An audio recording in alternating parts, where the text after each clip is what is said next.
If you are getting NBA 2K26 error code c8a819fc, you are not alone. This is a major PC issue being reported by Steam and Reddit users after recent updates. Most players found this error happens when the game's online connection or easy anti-cheat sync fails during startup.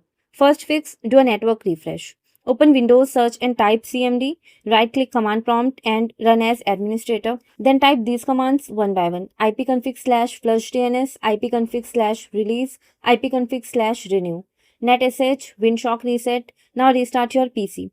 Many players said this fixed the error instantly. Next, check easy anti-cheat. Press Windows plus R and type services.msc. Find easy anti-cheat. If it stopped, start it. Also open properties and make sure startup type is set to automatic. Now important, other anti-cheat programs can cause conflicts. Open Task Manager. If you see programs related to Vanguard, Face IT or other anti-cheat tools running in the background, close them completely. Then launch NBA 2K26 again. Still getting the error? Verify your game files. Open Steam, go to your library, right-click NBA 2K26 and tap on Properties. Then tap on Installed Files. Now click Verify Integrity of Game Files.